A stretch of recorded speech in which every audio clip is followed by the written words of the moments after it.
Assalamualaikum warahmatullahi wabarakatuh. Perkenalkan, nama saya Nur Fadilah Ramadan. Pada kesempatan kali ini saya akan menjelaskan sebuah materi tentang bimbingan konseling. Apa itu bimbingan konseling? Pasti sebagian dari kalian tidak mengetahui makna dari bimbingan konseling. Bimbingan konseling berasal dari kata guidance dan counseling yang berasal dari bahasa Inggris. Guidance sendiri berasal dari kata kerja to guide yang memiliki arti sebagai menunjukkan, membimbing, menuntun, maupun membantu.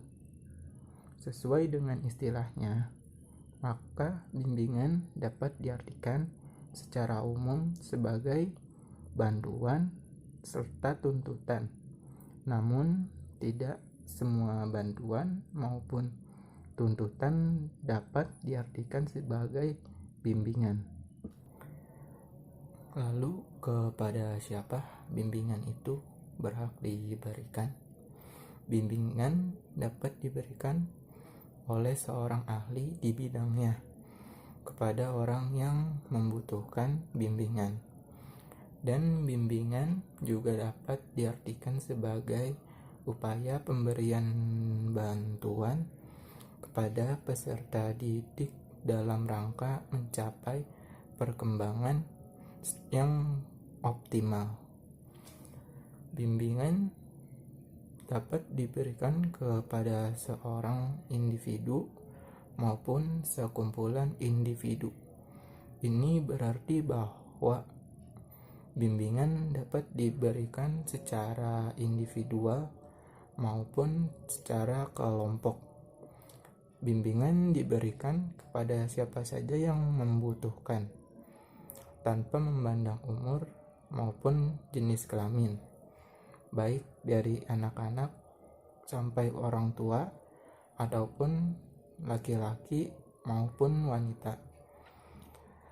Dengan demikian, bimbingan ini sangat penting untuk membantu para konseli yang mengalami masalah agar bisa teratasi dengan cepat dan mudah. Lalu, apa saja tujuan dari bimbingan konseling? Bimbingan konseling bertujuan untuk membantu para peserta didiknya dalam menyelesaikan tugas-tugasnya secara optimal sebagai makhluk Tuhan, sosial, dan pribadi. Lebih lanjut, tujuan bimbingan konseling adalah membantu individu dalam mencapai 1. Kebahagiaan hidup pribadi sebagai makhluk Tuhan. 2. Kehidupan yang produktif dan efektif di dalam lingkungan masyarakat. 3. Hidup bersama dengan individu lain. 4. Harmoni antara cita-cita mereka dengan kemampuan yang dimilikinya.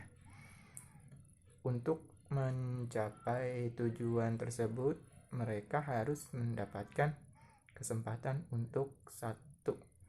Mengenal dan memahami potensi, kekuatan, dan tugas perkembangannya. 2.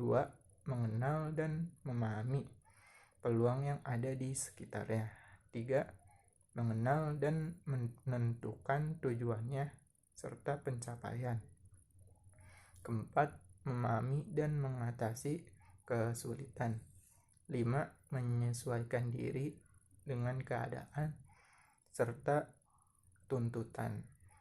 Secara khusus, bimbingan dan konseling bertujuan membantu peserta didik agar dapat mencapai tujuan-tujuan perkembangannya yang meliputi aspek pribadi, sosial, belajar, dan karir. Adapun prinsip-prinsip dari bimbingan konseling. Prinsip ini berasal dari konsep-konsep filosofis tentang kemanusiaan yang menjadi dasar bagi pemberian layanan bantuan atau bimbingan.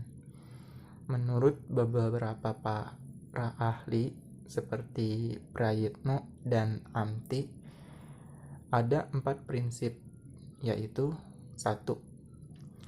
Prinsip berkenaan dengan sasaran layanan. Yang kedua, prinsip berkenaan dengan permasalahan individu.